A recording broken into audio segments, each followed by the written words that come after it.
Excuse me, man.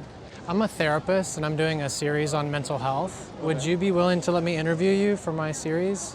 Sure. Do you have a couple minutes? Sure. Okay, cool. What's your name? Puneet. Puneet. Wes. Wes. Nice to meet you.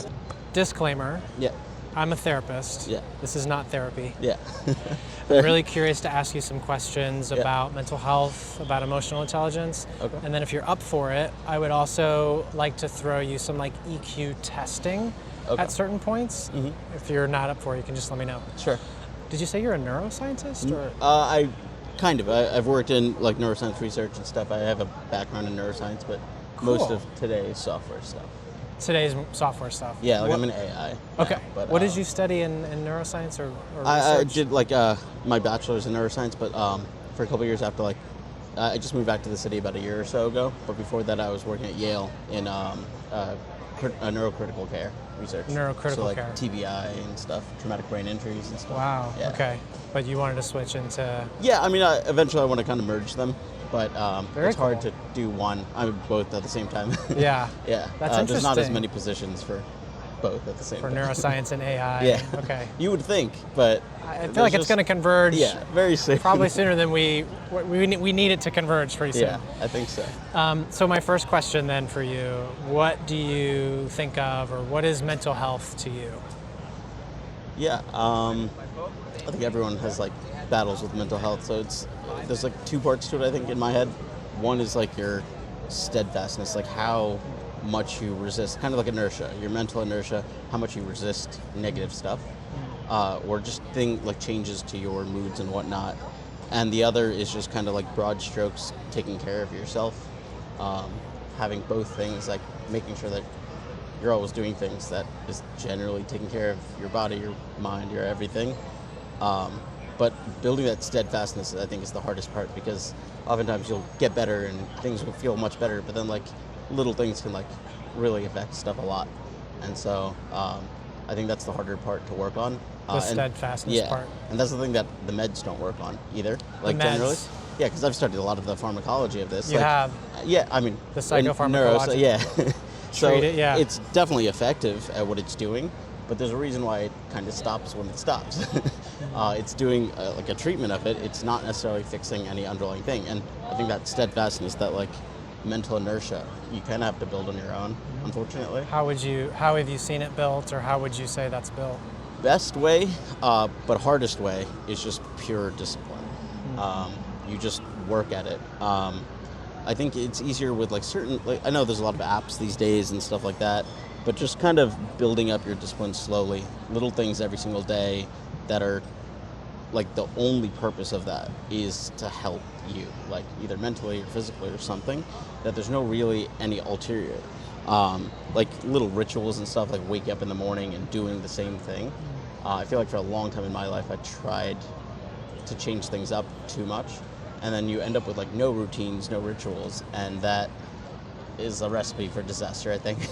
Even if you're like doing different things every day, having a common thing helps ground you, and I think that's what helps towards that steadfastness. Is there anything that you mentioned, like that you tried to switch stuff up a lot? Is there Yeah. something that you found kind of like as an anchored routine that helped you with this like inertia or this kind of work that you're speaking to? Yeah, right.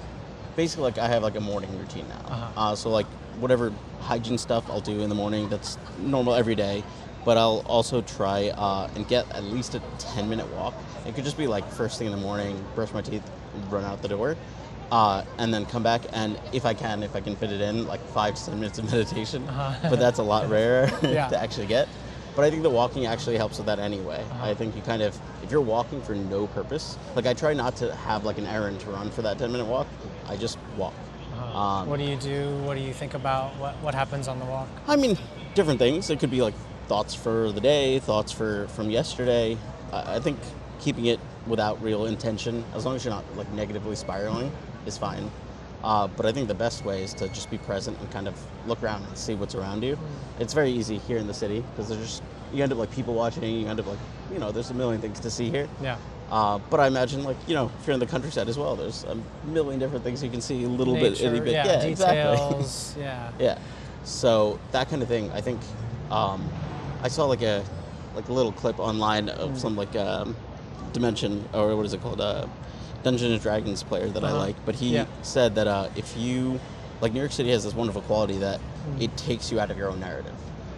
And so sometimes when you step back and you realize that everyone is living their own lives, it kind of makes your own things, like, it puts into perspective. Yeah, It can I makes it actually easier. slow you down a little Sure. bit? Because this is the EQ Oh, kind yeah, of test yeah. part of it. Your energy's kind of shifting as you talk about that quote. Yeah. What are, like, if you take your focus Yeah. to, like, let me explain to Wes Mhm. this thought, and you kind of look inside of yourself as you talk about New York taking you out of your narrative, what are you noticing inside? What are you feeling in this moment? I think one, the interview itself, I feel like it's like taking me off my normal beaten path. Yeah. But two, it's like it brings a memory from the past, like fun things like these videos and stuff. Like I enjoy a lot of the stuff that the person makes. But it's, I don't know, How do you feel in this moment? I feel good. I mean, like I like sharing things. I like Yeah. helping, guiding, and stuff like Yeah. that. I think I've always taken like a kind of teacher role in different ways. Yeah.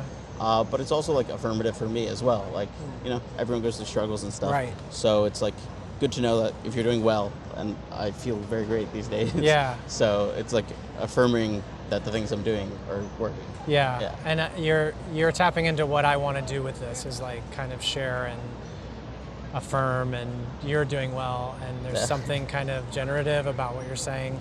Yeah. Again, so I'm a somatic therapist, and I Okay. work experientially. Okay. So you're describing to me concepts, Yeah. and you're explaining to me like ideas. Mhm. How do you feel in your body? How do you feel physically when you say I'm doing really great right now?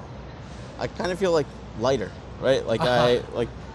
I've been doing a lot of like walking and stuff. This summer alone has been like very transformative for me. Oh. I started walking like almost 10 miles a day, like after work and stuff Oh. like that. Just walking. So it's gotten past the 10 minutes in the morning, but But you feel lighter. yeah, I and mean, so you're like like that's the kind of bright feeling as like you right say now. this. Yeah. Yeah. Because I think like I've discovered like hobbies, friends while doing all this stuff, and it's just like, I don't know, it's a great time, and I think that's the feeling I'm feeling now, thinking about all these things. These are all things that I was thinking Yeah. about, I think, more recently. Perhaps not to the same level, because I think I was in an all right position before as well. Yeah. It's more just how much you can, I don't know, sometimes I don't think you realize that, like, you're great, you're, like, content and stuff, but you could always, like, do that extra thing to make yourself feel even better and more Absolutely. free and stuff like that. Can I pause you right there? Sure. Can you stay with this feeling of like good, Mhm. light? There's like there's a smile on your face. Can you just kind of hang out with that for a second? Like if you Yeah. slow your mind and breathe into that, Mhm. can you feel that? Yeah. And just kind of hang there Hmm. for a second? Yeah. I'm feeling like a kind of reciprocity there. Yeah. What are you noticing inside? Definitely thoughts of, like, being too, analytical about what's going on. I have too much of a scientific mind as well. Well, you're an sometimes. AI guy. You have to be analytical. You So- studied neuroscience. Data and neuro. Yeah, so that's I think you my kind of mind- need analysis. Yeah, it kind of goes into that. But I've done What enough happens like when meditation you slow stuff. down? Yeah. It's nice. I love it. Like the early times I used to meditate, like way back in the day in college and stuff. One of the things I always noticed is that like you suddenly feel out of the frequency of the rest of the world. Like even just like walking meditations and stuff like that. And honestly, I think that's a good thing. I know a lot of people Yeah. think it makes more sense to be hyper pragmatic, practical, everything in the world, but that's where you get lost as well. Yeah. So yeah, Yeah. I feel good. I feel lighter. I feel I'm going to take a little bit of a turn with you. yeah. I'm interested in talking about men's mental health. Okay. It's a Oh, yeah. subject I care a lot about. Mhm. What do you see as the biggest barrier to men's mental health right now? It's kind of like an invisible stigma. Because even now, I think a lot of people will say like, oh, like, men can have feelings, men can do it, whatever, and most men have feelings. Like that old stereotype of men just like, oh, like pushing through it. I mean, there's definitely that exists, and I think most guys have to go through that to some degree. But I think it's like we've gotten to this weird like false openness as well, where we're all like, oh yes, be open, like explore your feelings. But then there's one, very little guidelines to actually do that, and two, when you do it, I don't think it's always met with the best reception.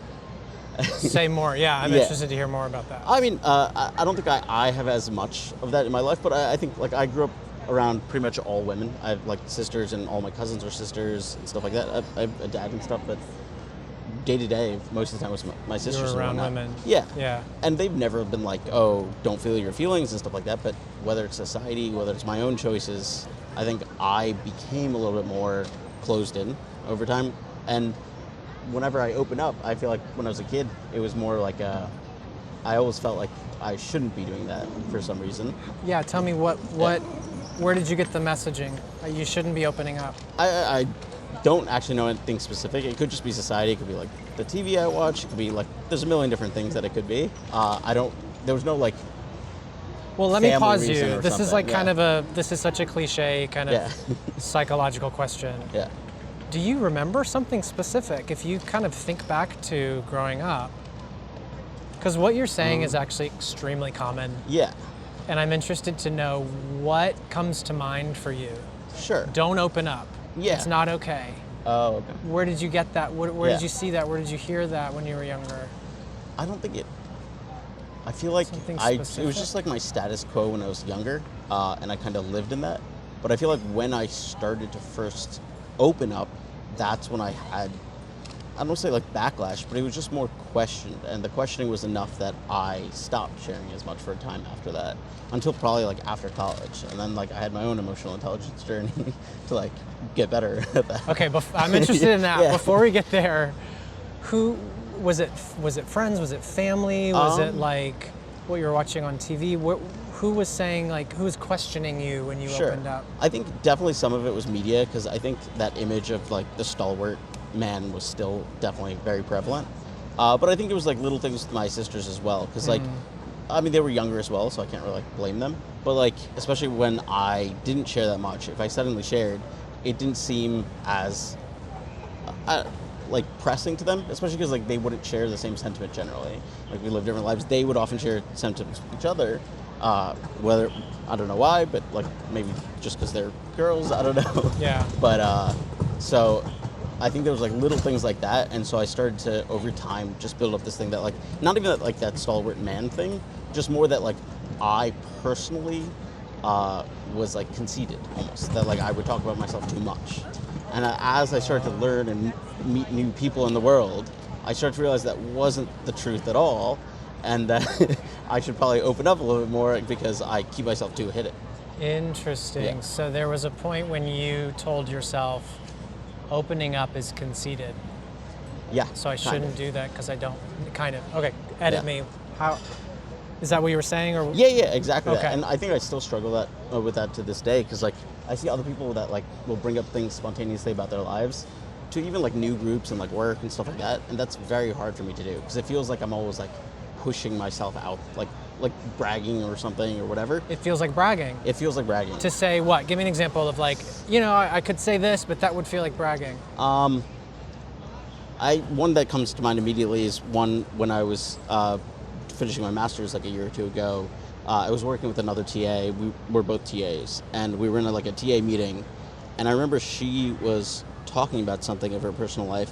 I don't remember the exact specifics, but it was something that I did as well. And I just couldn't help thinking that like if I said the same thing, it would come across as bragging. But when she said it, everyone was like super congratulatory and stuff. What was it? I think it was some kind of accomplishment. I feel like it was meditation or yoga related as well, but I can't honestly remember the specifics. I just remember thinking, and I remember bringing this up to friends later, that like, why does it seem that like some people can like say these things and it's not bragging at all, but like when I do, I feel like it kind of comes across as brag. And I don't think my intonation is that much like that, but I think it's just kind of this long drawn out thing from like childhood maybe, which I wish I kind of knew where it like started, but it could just be like societal pressures and whatever. Totally. Yeah. And something inside of me understands that belief. Yeah. I see it a lot. I mean, I think Yeah. I've felt it too. And Oh, I for do sure. think there's something about men, I don't know, there's like a conditioning, like don't be too prideful, don't be too boastful, don't be too big for your britches, Yeah. something like that. But I want to say Puneet, right? Yeah. Puneet. Yeah. Perfect. I'm checking in with myself. Sure. As you're talking about that, I'm noticing a sadness Oh yeah. when I think about you as a kid, or you as a young man, Yeah. wanting to share something that you feel proud of, or something that you want to other people to appreciate, Yeah. but feeling like you shouldn't do that makes me sad in this moment. Yeah. And I'm curious, what is that like for you to hear me share? Sure. I think there are elements of that that's true, but I feel like I didn't feel that as a kid. Even though that's probably where it started. As You didn't a kid, feel sad as a kid? no, in I didn't that- feel sad, and I didn't feel like I wasn't being heard either. Because like Yeah. I feel like I still talk to my family, I still talk to my parents. I had good relationships with my family. It's just I think if you were to look back as a psychologist, you would notice that maybe until high school, I was a lot less social with other people. Like in school, I had friends and stuff like that. But like outside of school and stuff like that, I had some like extracurriculars, but I don't think I was as social as most people are. And I guess I hear that, and I think that sounds lonely. Oh, for sure. And that makes me yeah, sad here. Yeah. And I'm curious, like maybe then you didn't feel sad, but like if you slow down with me, Yeah. because I'm having an emotional experience, if you kind of check inside, what are you feeling or what are you noticing here when I tell you, like, damn, dude, Yeah. I hate that for you? Yeah. Like, how do you feel hearing me say that? It kind of similar. I'm like reciprocating it because I definitely had moments in my life well later. Because like high school, I think I kind of fixed that a little bit because I was suddenly a lot more social and more myself or something. But then you're like barely have an identity. You're going through crises and like In high school? Yeah. Yeah. But I think college is where it came to a head. While I was learning all this What stuff and happened? stuff, more just that like I think I was more isolated than ever because. College, like high school and stuff, you're kind of forced into your classmates and stuff, so you end up making friends. And plus, like I'd been with these people since like first or second grade, so I knew them. They were my friends from forever. College immediately came, and I had never had to put that much effort into making the friends, so I didn't put in the effort then. And on top of all these maybe little things about being isolated, like when I was younger and stuff like that, it didn't come that easily to me. Yeah. And so there were definitely like years in college that I was like way too isolated. Damn. But what actually helped a lot with that was meditation, and that's what like kind of triggered a whole new like emotional intelligence journey for myself. It was this course that I started with initially that was dual neuroscience and meditation, where we would sit and meditate for an hour and a half, and then we'd have an hour and a half of class right after. Oh, this was a class? Yeah. You would sit and meditate for an hour and a half, Yeah. and then you'd have a class for... An hour and a half. Like on, not necessarily on whatever techniques we did in that day, but just broadly on meditation and whatever like neuro stuff that we'd learned up to this point. Wow. Yeah. What did that do for you? Was that the kind of watershed for you? Yeah, absolutely. I don't know if it like fixed everything in my life. I think coming out of college and like working and being in the real world helped a lot with that. But what it did is it kind of gave me like a new good solid normal. It was like that steadfastness. I think that's what it was like working on. Because like meditation doesn't like fix your life. It just centers you in a sense. It makes it so that like you're not just this jumble of emotion, whatever. Not that you don't feel anything. It's just that like you're more contained, right? And so it helped hugely with that. And so like as time went on and like joined the world and like working and stuff like that, I went back to school, whatever. Although there's like little things that you'll never get rid of fully in your life, I think I'm like far more improved than I was back then. Yeah. Thank you for sharing all that. That's really course. cool. Yeah. I'm so glad that you had that experience. Yeah. What would you say if you could find one thing that you would want to improve for your mental health today? What would that be? I think I've done a lot, like in the last several years, to like Done a improve lot of already. work, yeah. So like I think I'm pretty good, but I think the one thing that I could work on and most people can work on is like building a solid reward system. Reward system? Yeah, because I think we always end up not controlling rewards, and so rewards are just whatever we like, and it can be like bad things for us and stuff like that, whether it's eating stuff or drinking or whatever. Dopamine. Yeah. Yeah. I haven't had as much issue with it, but I just know like day to day, like I think it would be much easier for certain things to do certain things if my reward system was more established than it is now. So what would you want to establish? Like what would the Like, ideal reward system look like for Sure. you? It could be simple things like if you know what you like and you start early, I feel like you can just have a more robust system of being like, that isn't something I actually want, right? Like being able to differentiate between like a short-term thing and a long-term thing, right? That's all emotional intelligence and like, discipline kind of stuff. But if you haven't done that for a long time and you're suddenly working on it in the last couple of years, you kind of wish you'd been doing it for the last like 20, 30 years. Because, I don't know, like, I think that just improves with time overall. I'm thinking about work that I've done over the years around what you're talking about, like discipline, Yeah. kind of like I don't know, not self-control, but there is some kind of like self-mastery thing. Yeah, maybe. Like that's yeah. a short-term thing. I don't want that. No, I'd rather wait for the long-term thing. Yeah. That's a reward, and maybe it's not giving me the instant gratification. Mm-hmm. And it's interesting to hear you name emotional intelligence can help with that. Yeah. Because I don't know that most people think about that. I think most people think yeah. like I'm gonna white knuckle. Discipline is like is a kind of grit.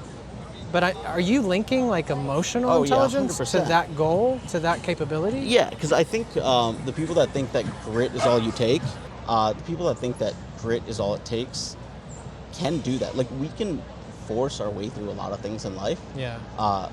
Especially if you're like lying to yourself, but I don't think it'll ever last forever. And even in the people that I see, it might take 20, 30 years, but they're one day gonna shatter in some way. It could be at the end of their life, and props to them if that's what they wanted the whole time. But I think at one point they will realize that like, this is not what I actually wanted, and this has not maybe been all positive. Because they've just been forcing, they've been lying to themselves. So what's the alternative? Alternative is learning about yourself, like that whole emotional intelligence journey, and then on top of that, learning how to interact with other people, because that's the other side that especially older generations aren't as good at. Older generations? Which part are you talking about? Like themselves or other people? Yeah, I mean, they're not good with themselves either, but it's more that like, I feel like they don't really understand modern emotional intelligence and like how to interact with other people, what's like good, what's not good, what's all these different things. Because I think, especially like boomers and stuff like that, it was a very like you first, I think, kind of mentality. And I think that rubbed through the entire generation in a way. And it honestly led them to a huge amount of success. Because that would. But it just won't be like a grand success that permeates through everything. It's just you. Right. Yeah. So what's missing, like when you think about this kind of archetypal boomer, me first, what's missing from the success or, it's thinking about everyone. Thinking about everyone. Yeah. And like, I know that's a harder thing for a lot of people to actually accept, but I think that's one of the things that when millennials and Gen Z are actually starting to do. I mean, it's a little hard with the world that we've been handed at this moment, but I think part of the reason why we struggle so much is because we don't want to just do it the way they did it. Because I think if we did, I think we'd be running the world a lot more than we are currently. Yeah. We'd rather, let them keep control and not, like, there's bigger fixes that need to be made. The small fixes aren't really going to do anything except help ourselves. Yeah. What's again, I'm going to take another turn. Like, what's the, like, heaviest thing you're carrying these days emotionally? Heaviest thing. Things are great. You're saying, like, life's pretty great. You've been doing a lot of really great work on yourself. These days, what is the heaviest thing that you're carrying emotionally? It's not too much. I mean, I feel like I'm like in a Renaissance period, so it's like maybe the wrong time to ask me because everything seems bright and colorful. Amazing. Yeah. And it's great that I feel like I've had multiple of these in my life, and so I don't think there's anything that heavy on me. Maybe like just thinking about the past and stuff like that, but I don't think that weighs on me that much anymore. So, yeah, I mean, the most I can think of is like, I think maybe because of this and maybe because of other choices I've made, I might be a little bit slower to things than other people are. Like, I'm a little bit older than other people maybe doing the same things. And so, obviously, you can't slow down time, and so that kind of sucks. but I feel like I've come around to that as well. Like in recent years and whatnot, like 4 or 5 years ago, I think I took it a lot harder because I kept getting older and not necessarily achieving what I wanted to achieve. How did you come around? Like you were taking it hard, but then how did you come to where you are now? Part of it is just time, which sucks, but the other is like good advice, kind of reconciling with the fact that time will keep ticking. You need to stand up and do something for yourself in that time. Yeah. Thank you for your time. Of course. I'd love to ask you before we end, if somebody's listening to this, resonating with what you're saying, connecting with your experiences, your story, what would you say to someone who, sees a little bit of themselves in your story? What advice would you give, or what would you kind of leave with somebody who got something from you today? Yeah. I think it's one, like, you have to focus on yourself more than you might think you need to. You can't forget the world, but you need to take care of yourself. And that often, almost always includes having a good support network and good people around you. I think I spent large periods of my life without that. And if you're in that kind of zone, whatever hobbies you have, whatever interests you have, use those to meet new people. Because the more people you have around you, I think the better likelihood you have at succeeding at most things. That's good advice. Yeah. Who do you think about first when you think about your support system? I have like family, friends, like kind of both. Like my friends I go to different things with, and my family different things, but I have a very supportive family. They may not like say the right things at the right times, but they're always there for you. Yeah. So here, can we do another EQ Sure. thing? Yeah. So can you picture a specific friend and a specific family member? Just hold their face in your mind for a moment. Just kind of breathe and notice how it feels to have them.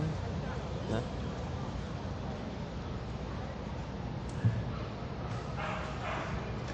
It's nice. What happens inside? What do you It's just notice? like I like kind of relax a little bit, just more comforted. Like having people that you can depend on in life is like essential. Without that, I feel like everything is harder. Yeah. I feel very happy for you, Puneet, that you had a period of kind of aloneness, but that you're at a place now, you found your way into a support system, because I see how bright your eyes are. I see how renaissance-y that you feel and what you're sharing. I would wish for everybody. Yeah. So I'm just noticing a lot of like gratitude for you. I'm noticing, feeling just really happy for you that this is where you've landed, because I want this for so many people. Yeah. What happens inside of you when I share that? I think I'm likewise. I've always wanted to help other people that were What in are you that feeling situation. when I share that? I feel kind of more uplifted again because I might be doing something that is helping with that as well now, and it just feels. I guess some gratitude towards you for giving this opportunity almost, and kind of some self-gratitude as well. Like saying yes to like doing the interview and the decisions I've made in the last couple of years, and either the help I've given to others or the help I've accepted. What does self-gratitude feel like right now? Feels weirdly like a pat on the back, but also kind of like warm. Yeah. I'm so glad that you didn't hold that back. Yeah. That this didn't feel like bragging. Yeah. This is a big deal. I think this I'm is glad, important. yeah. How does that feel? Feels great. I mean, I think it'll take a while for me to fully believe it in my life, but I think every day gets a little bit easier. Yeah. Thank you for stopping. Of course. Thank you for taking a risk and being brave with me and exploring this terrain. I really appreciate it. Well, you're welcome. Cool, man. Nice to meet you. Have a great rest of your You day. as well.